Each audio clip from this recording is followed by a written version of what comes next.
നമസ്കാരം. തിരഞ്ഞെടുപ്പ് ഇപ്പോൾ 6ാം ഘട്ടം കഴിഞ്ഞിരിക്കുന്നു. 2 ദിവസം കൂടെ കഴിയുമ്പോൾ 7ാമത്തെ ഘട്ടത്തിലെത്തും. അങ്ങനെ നമ്മുടെ ലോക്സഭാ തിരഞ്ഞെടുപ്പ് പൂർത്തിയാകും.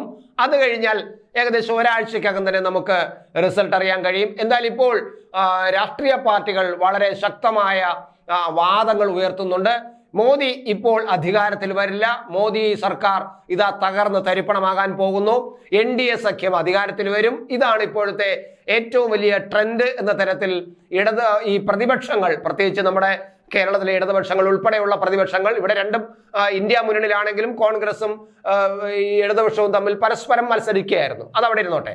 എന്തായാലും രാജ്യത്ത് ഇത് കണക്കാക്കുമ്പോൾ രാജ്യത്ത് ഒരു സ്ഥലത്ത് പോലും തമിഴ്നാട് ഒഴിച്ച് മറ്റൊരൊറ്റ സംസ്ഥാനത്തിൽ പോലും NDA സഖ്യം ഇപ്പോഴും വ്യക്തമായ സഖ്യമായിട്ട് രംഗത്ത് വന്നിട്ടില്ല. പരസ്പരം മത്സരിക്കുകയും പരസ്പരം പഴിചാരുകയും പിന്നെ സീറ്റ് ധാരണയിൽ പരിപൂർണമായി എത്താനും കഴിയാത്ത ഒരു വികലമായ ഒരു മുന്നണിയെ കുറിച്ചാണ് ഇവർ പറയുന്നത്. ആ മുന്നണി അധികാരത്തിൽ വരുമെന്ന് പറയുമ്പോൾ രാജ്യത്ത് തമിഴ്നാട്ടിലല്ലാതെ എവിടെയാണ് ഇന്ത്യ സഖ്യം ശക്തമായിട്ട് നിലകൊള്ളുന്നത് എന്ന് പറയാൻ ഇവർക്ക് കഴിയുന്നില്ല. എന്തായാലും ഇപ്പോൾ പശ്ചിമ ബംഗാളിലെ തിരഞ്ഞെടുപ്പ് നടക്കുന്നുണ്ട്. 6ാമത്തെ ഘട്ടവും നടക്കുന്നുണ്ട്. അതിന്റെ ഭാഗമായിട്ട് വലിയ വാഗ്വാദങ്ങളാണ് നടന്നുകൊണ്ടിരിക്കുന്നത്. അതിൽ മമതാ ബാനർജി മോദിയെ കടന്നാക്രമിച്ചുകൊണ്ട് ജൂലൈ 4 കഴിഞ്ഞാൽ മോദി സർക്കാർ ഉണ്ടാകില്ല എന്ന് പറയുകയും അത് വലിയ പ്രചരണമാക്കുകയും NDA സഖ്യം അധികാരത്തിൽ വരികയെന്ന് മമതാ ബാനർജി പറയുകയും ചെയ്യുന്നുണ്ട്. അപ്പോൾ അതിന് ചുട്ട മറുപടിയുമായിട്ട് മോദി രംഗത്ത് വന്നിട്ടുണ്ട്. മോദി അദ്ദേഹം പറയുന്നത് ശരിയാണ്, ജൂലൈ 4 കഴിഞ്ഞാൽ ഇപ്പോഴത്തെ മോദി സർക്കാർ ഉണ്ടാവില്ല, പകരം പുതിയൊരു മോദി സർക്കാർ ജൂലൈ 4 കഴിഞ്ഞ് ഉണ്ടാകും, അതാണ് മമത പറയുന്നത് എന്ന തരത്തിലാണ് മോദി അതിനെ വ്യാഖ്യാനിച്ച് സംസാരിച്ചത്. അങ്ങനെ അദ്ദേഹം പറഞ്ഞത് ഇങ്ങനെയാണ്, അവർ പറയുന്നത് സത്യമാണ്, ഈ സർക്കാർ ജൂൺ 4 അവസാനിക്കും. മമത പറഞ്ഞതും ശരി തന്നെയാണ്, ജൂൺ 4 അവസാനിക്കും. തീർച്ചയായും ഒരു പുതിയ സർക്കാർ രൂപവൽക്കരിക്കുക തന്നെ വേണം ജൂലൈ 4 ശേഷം. സർക്കാരിന്റെ കാലാവധി അവസാനിക്കണമെന്നത് ഭരണഘടനാപരമാണ്. അപ്പോൾ മമത പറഞ്ഞതിലും തെറ്റില്ല, അതിൽ രാഷ്ട്രീയമില്ല.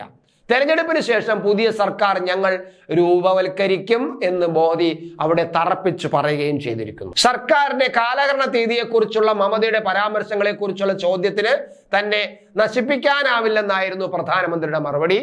താൻ കാശിയിൽ നിന്നാണ് വരുന്നത്, കാശി നശിപ്പിക്കാനാവാത്തതാണെന്ന് അദ്ദേഹം വ്യക്തമാക്കി. അവിടെയാണ് അദ്ദേഹത്തിന്റെ പോയിന്റ് ഇങ്ങനെ ഉറഞ്ഞു കിടക്കുന്നത്. ഞാൻ കാശിയിൽ നിന്നാണ്, കാശിയെ നശിപ്പിക്കാൻ കഴിയില്ല, എന്നെ നശിപ്പിക്കാനും ഇവർക്ക് കഴിയില്ല എന്ന് പറയുകയാണ്. ഇവിടെ ഈ 2 സെന്റൻസുകളിൽ തന്നെ മോദി തനിക്ക് രാജ്യത്തെ ജനങ്ങളോട് പറയാനുള്ളത് മുഴുവനും പറഞ്ഞു വച്ചിരിക്കുന്നു. രാജ്യത്തെ ജനങ്ങൾക്ക് ഉൾക്കൊള്ളാൻ കഴിയുന്നത് ഏത് തരത്തിൽ ഞാൻ സംസാരിച്ചാൽ അവർക്ക് ഉൾക്കൊള്ളാൻ കഴിയുമെന്ന് മോദി കൃത്യമായിട്ട് മനസ്സിലാക്കിയിരിക്കുന്നു. അതുകൊണ്ട് തന്നെയാണ് വിവിധ അർത്ഥതലങ്ങളുള്ള ആ പ്രയോഗം അദ്ദേഹം നടത്തിയത്. ഞാൻ കാശിയിൽ നിന്നാണ് വരുന്നത്, കാശി ഒരിക്കലും നശിക്കില്ല, നശിപ്പിക്കാനും കഴിയില്ല, അതുകൊണ്ട് എന്നെ പരാജയപ്പെടുത്താനും ഇവർക്ക് കഴിയില്ല എന്ന് പറയുമ്പോൾ അതിനകത്ത് അർത്ഥതലങ്ങൾ പലതാണ്. എന്തായാലും മോദി കൃത്യമായി പറഞ്ഞു വച്ചിരിക്കുന്നു. 60-70 വർഷത്തോളം അവർ സർക്കാർ രൂപവൽക്കരിച്ചു, പക്ഷേ അവർക്ക് എന്ത് കഴിഞ്ഞില്ല, ഈ പറയുന്ന കാര്യങ്ങളൊന്നും ചെയ്യാൻ കഴിഞ്ഞില്ല. പ്രതിപക്ഷം ചെയ്ത നല്ല കാര്യങ്ങൾ തനിക്ക് പഠിക്കണമെന്നും മോദി കൂട്ടിച്ചേർത്തു. എന്തായാലും താൻ നല്ല കാര്യങ്ങൾ പഠിക്കുന്നു. ഇപ്പോൾ ഒരുപക്ഷെ എനിക്ക് തോന്നുന്നത്, ഞാൻ പലപ്പോഴും നിരീക്ഷിച്ചപ്പോൾ മോദിയുടെ ഓരോ ചലനങ്ങൾ നിരീക്ഷിക്കുമ്പോഴും ഓരോ പ്രചരണങ്ങൾ നിരീക്ഷിക്കുമ്പോൾ എനിക്ക് മനസ്സിലാകുന്നത്, മോദി ഈ പറഞ്ഞ കാര്യം, ഞാൻ പ്രതിപക്ഷത്തെ പഠിക്കുന്നു, നല്ല കാര്യങ്ങൾ പഠിക്കുന്നു എന്ന് പറയുമ്പോൾ അദ്ദേഹം പ്രതിപക്ഷത്തെ പ്രധാനപ്പെട്ട നേതാവായിരുന്ന മുമ്പുണ്ടായിരുന്ന ഇന്ദിരാഗാന്ധിയെ പഠിക്കുന്നു. ഇന്ദിരാഗാന്ധിക്കെതിരെ ഈ രാജ്യം മുഴുവനും സർവ്വ രാഷ്ട്രീയ പാർട്ടികളും ഒത്തൊരുമിച്ച് നിന്നുകൊണ്ട് ഇന്ദിരാഗാന്ധിക്ക് എതിരെ പ്രവർത്തിച്ചിട്ട് പോലും ഇന്ദിരാഗാന്ധിയെ പരാജയപ്പെടുത്താൻ കഴിഞ്ഞില്ല. അന്ന് ഇന്ദിരാഗാന്ധി എങ്ങനെയാണ് പ്രവർത്തിച്ചത്, എങ്ങനെയാണ് പ്രചരണം നടത്തേണ്ടത്, എങ്ങനെയാണ് ചലിച്ചത് എന്നത് വ്യക്തമായിട്ട് അദ്ദേഹം പഠിച്ചിരിക്കുന്നു.